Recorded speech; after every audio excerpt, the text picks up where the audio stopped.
નમસ્કાર, આપ જોઈ રહ્યા છો જીએસટીવી સમાચારો સાથે હું મનોજ।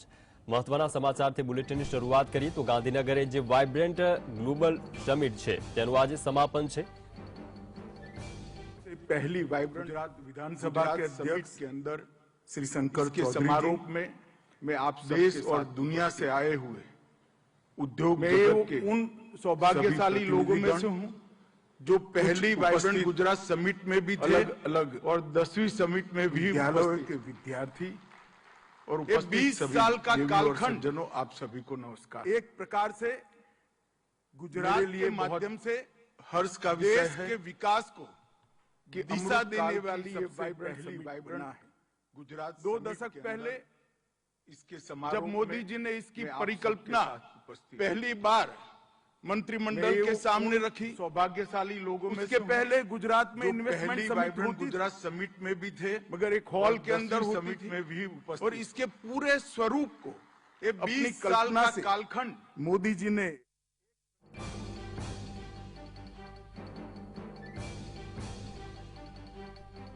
પણ ઉપસ્થિત છે અને તેઓએ પણ मित्रों, आज ये समापन नहीं है, एक प्रकार से 10वीं वाइब्रेंट समिट का समापन है, परंतु अमृत काल के संकल्प को सार्थक करने वाले एक संकल्प से सिद्धि के मार्ग का प्रशस्तीकरण भी है। मोदी जी ने 2047 के पहले आत्मनिर्भर और पूर्ण विकसित भारत का जो स्वप्न हमारे सामने रखा है, मैं मानता हूं इस समारोह से उस स्वप्न के सिद्धि की शुरुआत हो रही है और ये पूरे देश भर के लिए शुभांकर होने वाला है। आज जब हम वाइब्रेंट गुजरात समिट के समारोह में बैठे तब शुरुआत में मैंने देखा था और आज देख रहा हूं, बहुत बड़ा अंतर गुजरात और भारत के अंदर देख रहे हैं।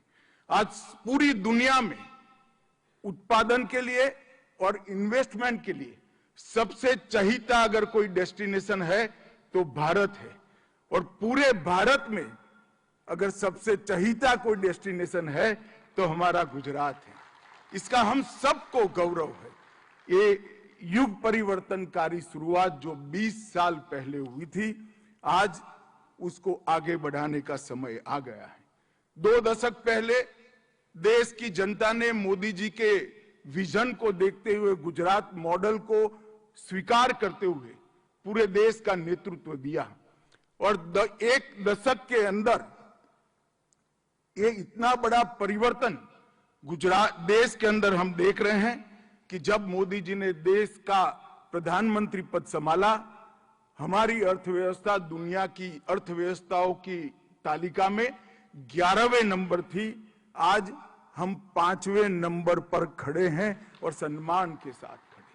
और मैं बड़े विश्वास के साथ कह रहा हूं, मोदी जी जब प्रधानमंत्री तीसरी बार बनेंगे, वो 5 साल के अंदर ही हम दुनिया की 3रे नंबर की अर्थव्यवस्था बनकर दुनिया के सामने गौरव के साथ खड़े होंगे।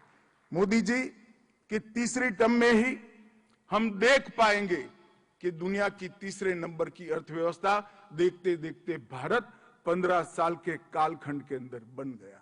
अभी अभी G20 में भारत की अध्यक्षता में one earth, one family, one future के नारे को पूरी दुनिया ने न केवल सहारा आत्मसात कर यहां से गए।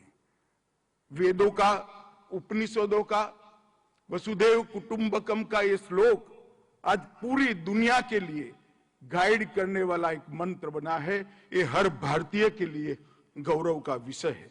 मित्रों, आज भारत विश्व मित्र बनकर उभरा है।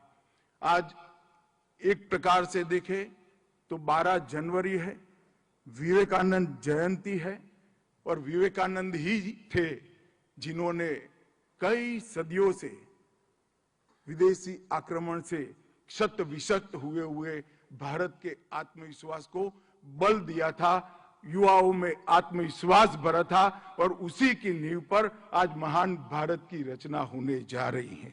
मैं मानता हूं कि आज ग्लोबल समिट के जो 20 साल समाप्त हुए और इसकी समारोह समारंभ में भी पीछे मुड़कर देखते हैं तो वाइब्रेंट गुजरात समिट ने आइडियाज को प्लेटफॉर्म दिया है, इनोवेशन को प्लेटफॉर्म दिया है और इन्वेस्टमेंट को धरती पर उतारने का काम किया है, जिससे न केवल गुजरात पूरे देश के अर्थतंत्र और पूरे देश की इकोनॉमी में फायदा हुआ है। वाइब्रेंट गुजरात के मॉडल को देश के कई राज्यों ने अपने यहां स्वीकार किया, आगे बढ़ाया और पूरे देश के कई राज्य इंडस्ट्रियल डेवलपमेंट के लिए इसी मॉडल पर आगे चले हैं। और आज मैं इतना कहना चाहता हूं कि गुजरात आगे की देखकर आगे बढ़ रहा है और मुझे विश्वास है जिस प्रकार से वाइब्रेंट गुजरात समिट का आयोजन भूपेंद्र भाई के नेतृत्व में हुआ और ढेर सारा एमओयू ही नहीं, मैं सबको मिला हूं दिल्ली में, जिस प्रकार की प्रशंसा इस समिट की हुई है, मैं भूपेंद्र भाई और उनकी टीम को हृदय से ढेर सारी शुभकामनाएं भी देता हूं और अभिनंदन भी देना चाहता हूं। मित्रों, आज पूरे देश का विश्वास बना है विकसित भारत का गेटवे हमारे गुजरात से होकर ही गुजर रहा है, गुजरात से होकर ही जाता है और ये विश्वास को बनाए रखने की हमारी जिम्मेदारी है। इस वाइब्रेंट समिट को देखें तो 4 हेड ऑफ स्टेट, 30 से अधिक देशों के मिनिस्टरियल डेलीगेशन और 100 से ज्यादा देशों के प्रतिनिधि मंडल ने हिस्सा लिया है। लगभग 16 राज्यों के लोग यहां पर आए हैं और इन्वेस्टमेंट के लिए अपनी मंशा जाहिर की है। आज ये 20 साल के कालखंड में देखें तो 2007 में मोदी जी ने जिसको शुरू किया था, गिफ्ट सिटी की कल्पना आज धरती पर उतरकर वास्तविकता बन चुकी है। धोलेरा स्पेशल इन्वेस्टमेंट रीजन जब इसकी कल्पना रखी तब जैसे रूपाला जी ने कहा ढेर सारे लोग मखौल उड़ाते थे, आज धोलेरा सर वास्तविकता बनकर हमारे सामने है। मांडल बेचराजी में सबसे बड़ा ऑटोमोबाइल हब बन चुका है। दहेज में रसायन और पेट्रोकेमिकल के मैन्युफैक्चरिंग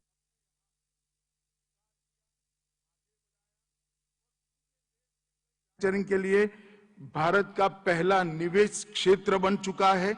इसके साथ ही पीएम मित्र पार्क, मेगा फूड पार्क सूरत और महसाणा में, भरूच में बल्क ड्रग पार्क, राजकोट में मेडिकल डिवाइस का पार्क, वडोदरा में बायोटेक्नोलॉजी पार्क, राजकोट और बनासकांठा में एग्रो पार्क और वलसाड में सी फूड पार्क ने गुजरात के अंदर निवेश की सारी संभावनाओं को इंडस्ट्रियलिस्टों के सामने, उद्योग जगत के सामने रखा है। और मुझे विश्वास है जिस प्रकार का पॉलिसी ड्रिवन स्टेट का कल्चर मोदी जी बनाकर गए हैं और भूपेंद्र भाई इसको आगे बढ़ा रहे हैं, दुनिया भर के निवेशक निवेश करने के लिए गुजरात और भारत को पसंद करेंगे और ये सारे इंफ्रास्ट्रक्चर का मैक्सिमम उपयोग भारत को आगे बढ़ाने में होगा। मित्रों, मोदी जी ने कई सारे स्ट्रक्चरल रिफॉर्म किए हैं। भारत में एक नई शुरुआत स्ट्रक्चरल रिफॉर्म्स के माध्यम से हुई। मैं पास्ट की बात करना नहीं चाहता, परंतु आज मैं इतना जरूर कह सकता हूं, इन रिफॉर्म से ही आज हम परफॉर्म कर रहे हैं और भारत की इकोनॉमी ट्रांसफॉर्म कर रही है। ये रिफॉर्म हमारे ट्रांसफॉर्मेशन का बेस बना है। Self confident, self reliant Bharat की कल्पना जो मोदी जी ने हमारे सामने रखी है, इसको हम सिद्ध करेंगे।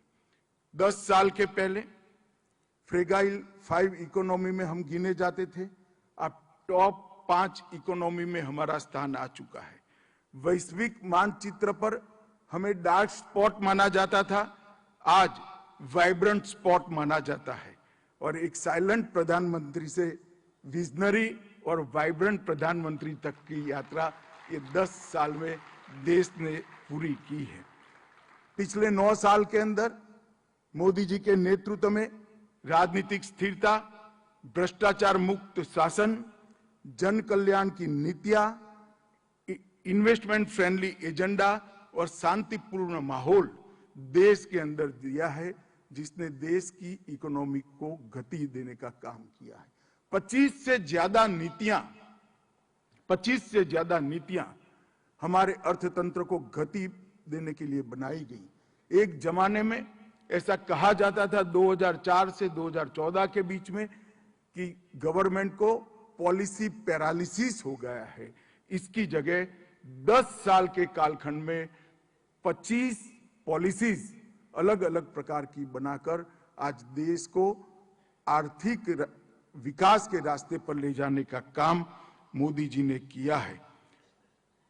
मित्रों, आज मेरे सामने इंडस्ट्री जगत के लोग बैठे हैं, इनको एक बात कहना चाहता हूं।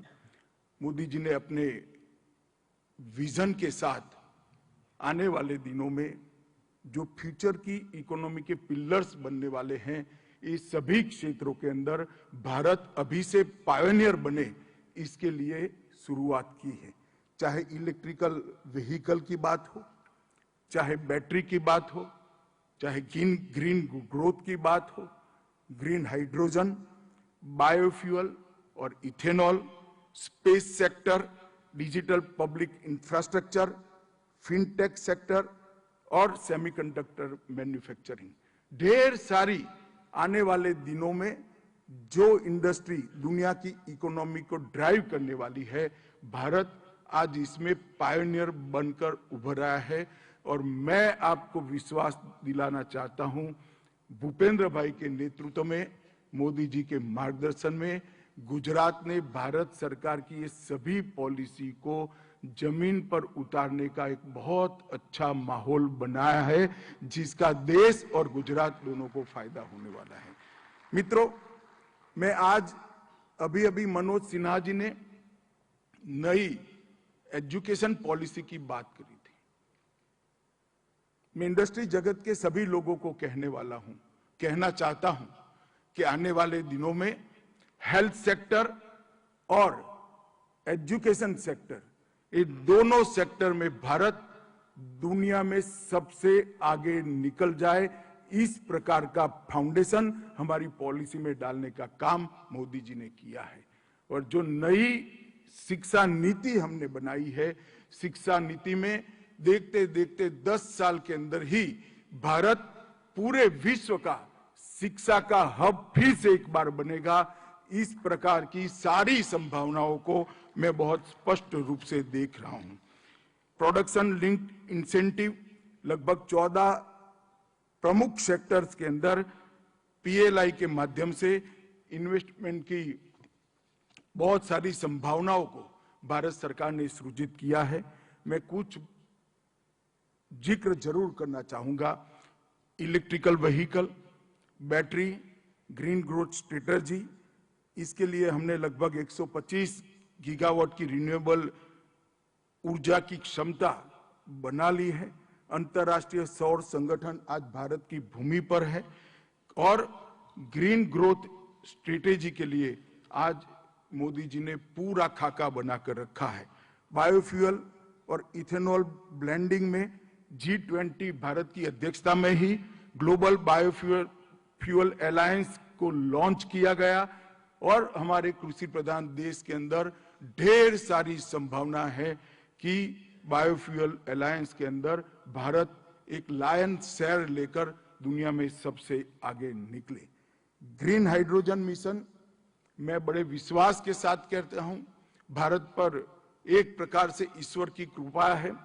हमारा जो एटमॉस्फेयर है, हमारा जो भूभाग है, हर प्रकार की मौसम के अंदर हम ग्रीन एनर्जी उत्पन्न कर पाए, इस प्रकार का हमारा भूभाग है।